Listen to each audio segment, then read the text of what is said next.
This is the final video on how a bill becomes a law. What I'm going to be talking about now is what happens once a bill arrives on the president's desk. And so it could be that Congress and the House passed the same bill and it was sent to the president.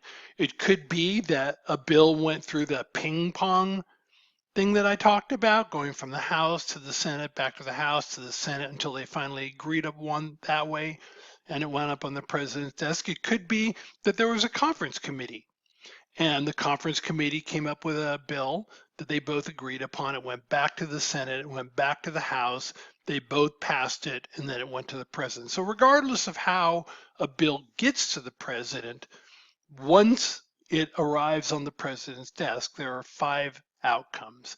As I may have mentioned in the last video, there are 3 things that can happen where the bill will become a law. There are 2 ways in which the bill will not become a law. And so I encourage you to write out your answer on the study guide using that format. Mentioning the ways in which a bill can become a law, and then mentioning the ways separately that a bill does not become a law. And the reason I say this, and I apologize if I'm repeating myself, is that when students go back and forth between saying this is how a bill can become a law, this is how one doesn't become a law, if this happens it does, if this does it, if this happens it doesn't, oftentimes they leave something out. And so that's why I think it's a good idea to do the 3 ways in which a bill can become a law, the 2 ways in which a bill does not become a law, and you're less likely to leave anything out. So with that in mind, the first way that a bill can become a law is that it winds up on the president's desk and the president signs the bill. Simple enough. Congress has passed it, both chambers have passed it, the president signs it. Now that bill is a law. The second way that a bill can become a law is if the bill is on the president's desk, but the president does not sign the bill while Congress is in session for the next 10 days. So what do I mean by in session? When Congress is in session, that means that they are actively meeting. There are committee hearings, they're voting on the floor, members are in their offices in Washington, D.C. Their staff is there, everybody's working. That's when they're in session.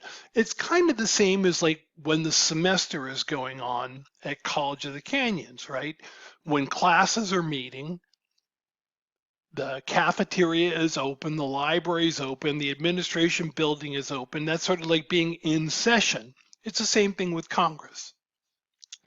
So if the bill winds up on the president's desk and Congress is in session for the next 10 days, that bill automatically becomes a law, even without the president's signature.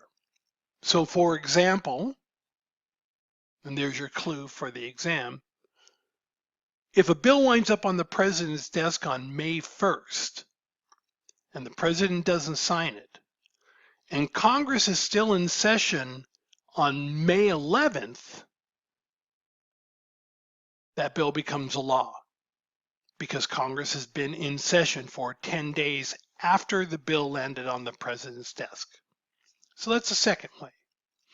The third way that a bill becomes a law is if the president vetoes the bill and Congress overrides the veto. Now, just to remind you, the president can veto a bill for any reason that the president wants. As I told you at the very beginning of the semester, originally the power to veto was given to presidents because the framers wanted the president to be able to veto bills under 2 circumstances. If the bill was poorly written, or if the president felt the bill was unconstitutional. Well, nowadays, presidents will veto bills just because they disagree with the bill. That is not what the framers had in mind, but that's how vetoes have changed over time. So that's what a veto is. When the president vetoes a bill, the president writes the veto message, basically telling Congress why they vetoed the bill, what they think is wrong with the bill, and what Congress needs to do for the president to sign the bill. When Congress gets the veto message back, if they can get a 2/3 vote in favor of the bill in both the House and the Senate, then we say that the Congress has overridden the veto and that bill becomes a law, even with the president objecting to it. And by the way, at that point, the president is constitutionally obligated to carry out that law. The president can't say, hey, I vetoed it, I'm not going to carry it out. That's not the way it works. Once a bill becomes a law, it's the responsibility of the executive branch to carry it out. Now, there are two ways in which a bill does not become a law. The first way is the president vetoes the bill and Congress is unable to override the bill. So they're unable to get a 2/3 majority in the House or in the Senate, both of them, right? So not or, but and. They're unable to get a 2/3 vote in the House and the Senate to override the president's veto.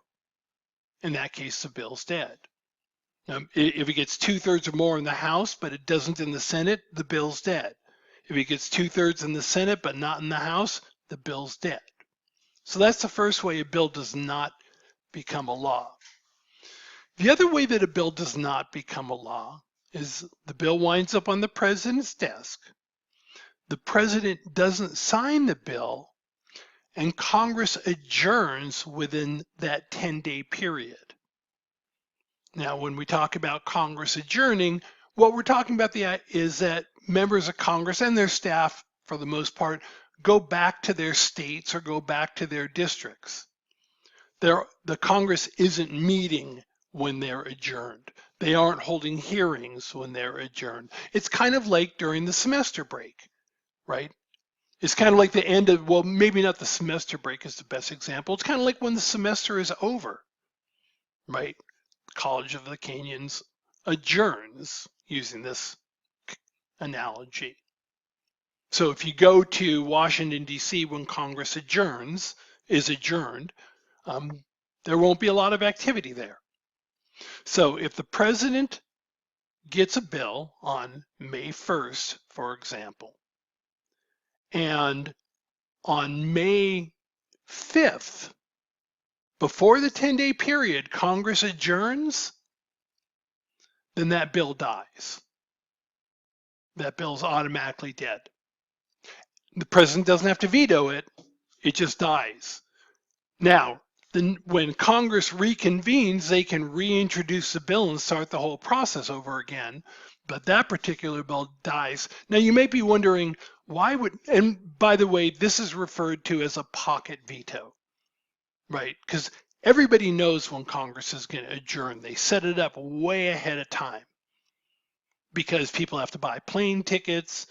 When members of Congress go back to their states or their districts, they set up meetings ahead of time. So there's a whole bunch of arrangements that need to be made before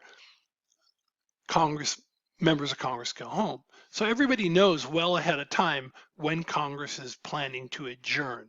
Every once in a while, in an emergency, they might put off the adjournment a day or two, but it's a huge problem to do so. So most of the time, everybody knows. And the president knows too. So president gets a bill. He knows that Congress is adjourning, or she, by the way, knows that Congress is adjourning in 4 days. And so the president just sticks the bill in his pocket and says, I'll wait, and just waits.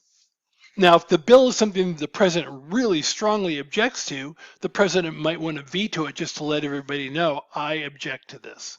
But there are also a lot of bills where the president, may not want to make a big deal out of it, and so he just doesn't sign it.